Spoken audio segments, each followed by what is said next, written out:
Hey family, welcome back. If this is your first time catching my video, thank you for watching.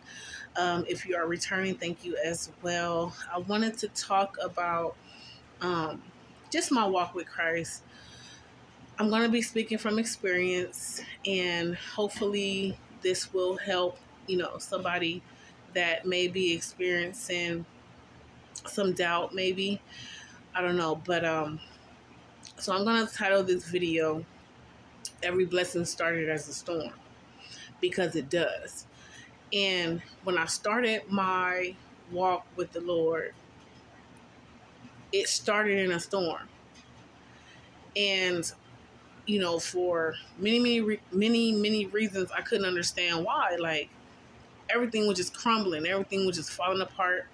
If it wasn't one thing, it was another. And I was just like, Lord, I've submitted my life to you.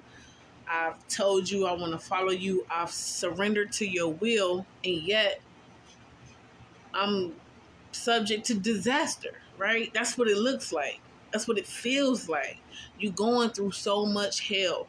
You're going through so much drama, and you can't even figure out what the hell is going on, right? So after I gave God some time to work everything out, once I committed, I stayed the course. And I was like, you know what? I'm going to just see this thing through. Because I got to the point where I was making all these decisions and it was just getting me in trouble. So basically, I was making life decisions out of the flesh, like out of my emotions. And I said, you know what, Father? This is what's in front of me. I'm going to decide to follow you. And I'm not moving until you move me, right? That's what I committed to. So after that, things kind of got worse, but it was like I couldn't, how can I say it? I was adjusting to the changes because I didn't know that once you give your life to Christ, once you say yes, once you give God your yes, everything that you have done, everything that you have placed in your life is a decision you made outside of the will of God. And he now has to come in once you give him your yes and clean up your mess, basically. So that's what he was doing. He was doing away with friendships. He was doing away with employment. He was doing away with everything, right? But while you walking through the fire, you have no idea what's going on. You just seeing everything change, right? But as I go on to the next situation, I'm noticing like, here come another storm. And I'm like, why I keep going through all of these storms? Because in the first situation, once that showed up and, that storm showed up, after some time, it was me that was thankful, right? It was me that was happy I was out of that job. It was me that was thankful to be away from those people. It was me that was thankful, like, oh my God, thank you so much that you put me in a position, you put me in a place, you got me away from the environment that was causing me to walk out of your will, that was causing me to backslide, that was causing me to fall into temptation, So after the second, the third, and the fourth situation, with the Lord, I started understanding, okay, this is how you move. This is how you work. This is how you do it. Every one of my blessings, ever since I said yes, they showed up as a storm to begin, right? So I just wanted to come And let somebody know, just because it don't look right, just because it don't feel right in the beginning, does not mean it's not God. Because that storm is coming to grow you. When you said yes to the Father, he now has to establish a rapport with you, a relationship with you. You have to learn his way. And at the same time, he's sharpening you, he's strengthening you. You got to grow. When he start knocking all these things off of you, changing your characteristics, renewing your mind, you don't realize it because you're walking with God, but he is growing you. He is doing for you the best. I mean, when you say yes, it'll be the best decision that you ever made. You hear me? After my yes, I started getting so many dreams and visions, and I started every plan that I made. I would write it down. I would pray about it, and I would ask God, "Are you gonna bless this plan? I hope that this is in your will, Father. And if it's not, give me the grace to accept that." Right? But I started, because the words say, acknowledge the Lord in all your ways. You know what? Let me look that up for somebody, because somebody may need to see that. That's what the word says. It says to acknowledge the Lord in all of your ways. Hold on one second. Let me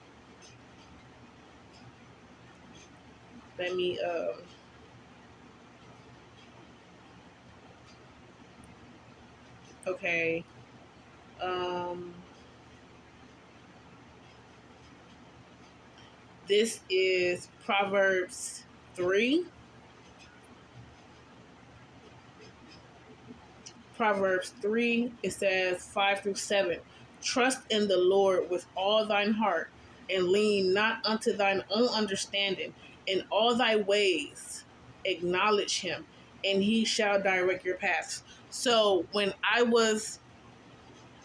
already submitted, right? So that means every decision I have in my heart, I'm gonna give it to the Father. I'm gonna present it to the Father,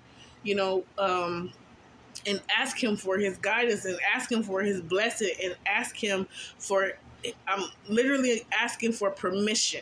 Okay, Father, this is what I want to do. Are you going to bless this? Right? And I wait. He'll either give me some type of dream, a vision. I'll see it in the word. While I'm reading the word, it'll hit me, it'll hit my spirit, and I'll be like, okay, Father, I heard you. But also, these storms, he's got to test you. I call it tightrope walking. That's what I call it, because he's testing you, but he's growing you, and he's moving you into spiritual maturity, right? If I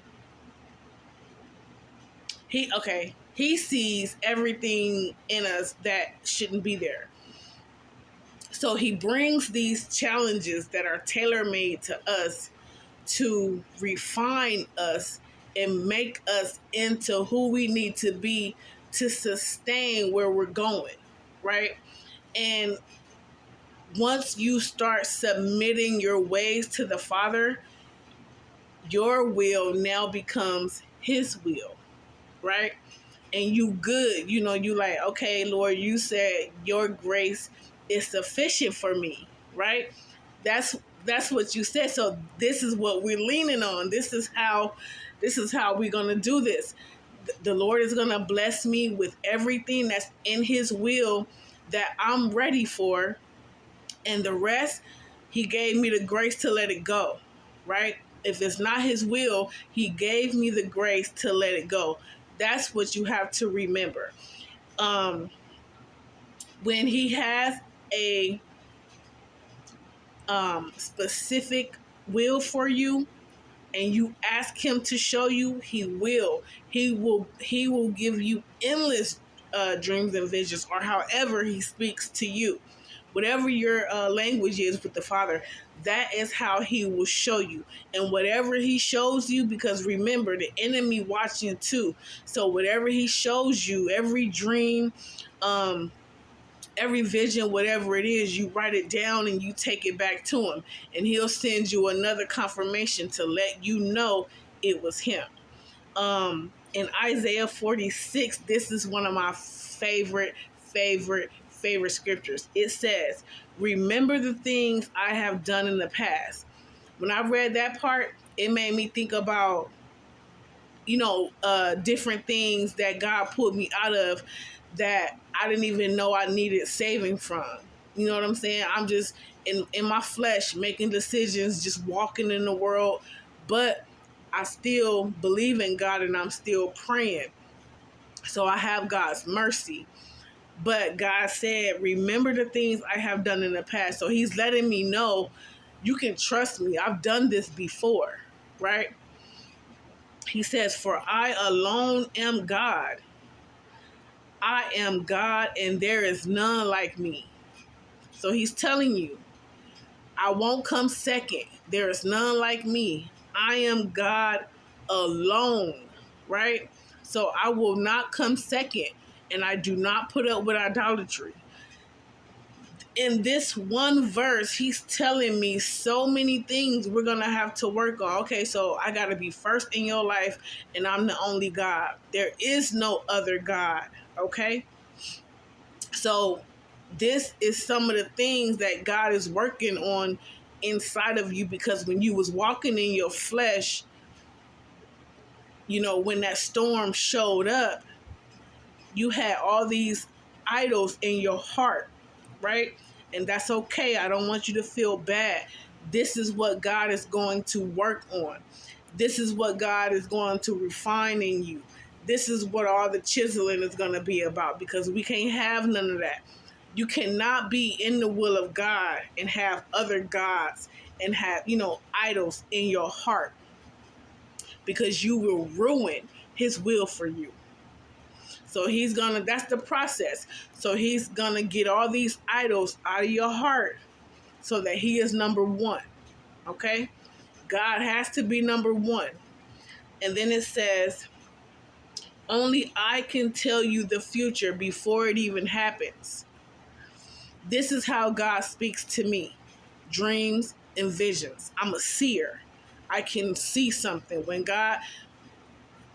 God shows me something, I will ask him for endless confirmation, and I will pray against deception, and I will pray for discernment. Okay? This is my communion with the Father. Because when you have a promise, it is so easy for, in the time span, it's so easy for you to start questioning. So what the Father does in my case, he shows me things I haven't even asked to see, but it pertains to what he has for me, right? And then it says, everything I plan will come to pass, for I do whatever I wish. I love that scripture. That scripture is the bomb. That is, to me, just God. But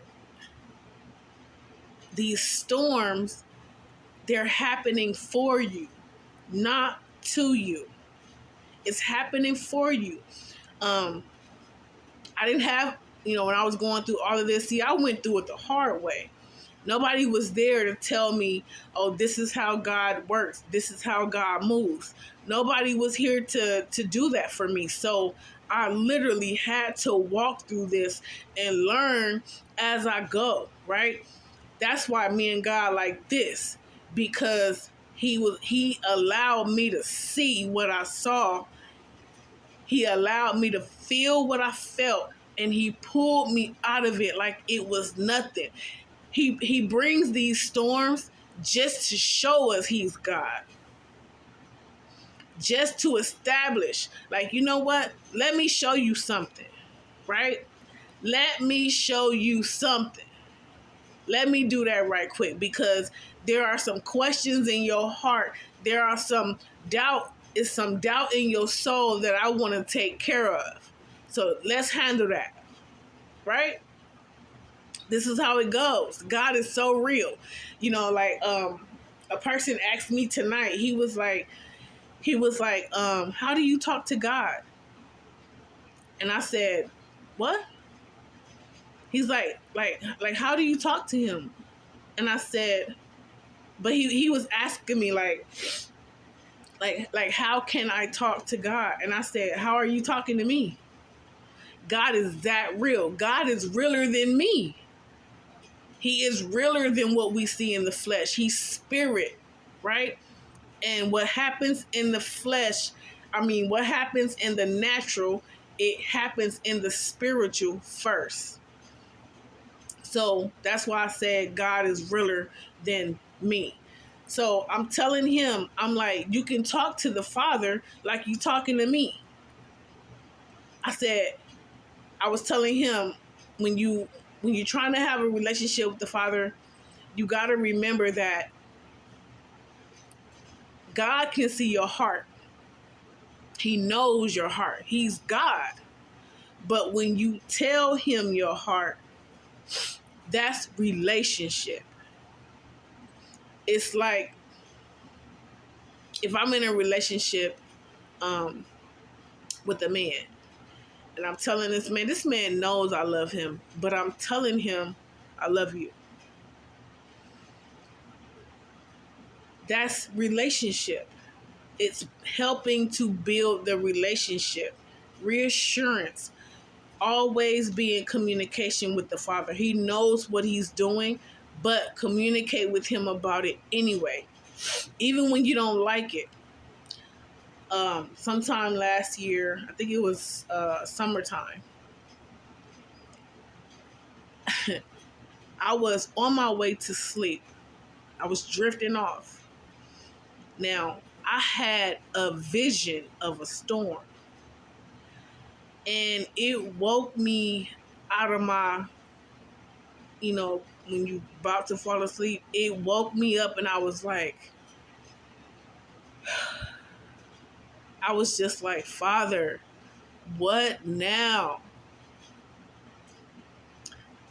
But I already told him yes. So this is a process. We got to do it. We got to do it. And when you are done, and you're never done, but what I mean by that is when you understand, when you and God have an understanding, when he gets you to the place that when a storm shows up, you take it to the Father. Okay, Father, this is what's going on. Boom. What do we do? I'm praying. I'm gonna pray. I'm gonna talk to you. Show me what to do. Give me a dream. Bless me with a plan. He don't want you in panic. You gotta stay in purpose, okay? And just because you're in purpose, that don't mean something won't happen, because storms, that's life. But it's for a reason, right? And you have to go to the Father for him to guide you through that storm, because there's something else that he wants to give to you. There's something else on the inside, like spiritual, that he wants to do within you. So that storm is tailored to that specific thing in you. Like I said, that he wants to improve or change. So when a storm does arise, you guys, don't think it's strange. Don't think God is upset with you. Don't think, he's not there for you, because he is. You just have to remember, on the other side of this storm is another blessing. But you got to make it through. You got to hold on to God. Don't let go. Don't turn away. Don't give up. Stay the course. Stay in his will. Stay purpose-minded, okay? Stay with the Lord. Every blessing that God has given me started as a storm. It was for my own good. And I'm still walking with the Lord. I'm going to be walking with the Lord to the end of my day. But I'm just saying, these storms, they strengthen your relationship. That's what they are designed to do. So if you made it this far, I thank you guys for watching. I thank you for listening to this word. I hope it blesses you. I hope it helps you. And I hope, it reaches whoever needs to hear it. So with that, I'm going to let y'all go. And remember, don't think it's strange when a storm shows up. It's for your greater good. All right. All right. Y'all have a good night and take care. God bless you.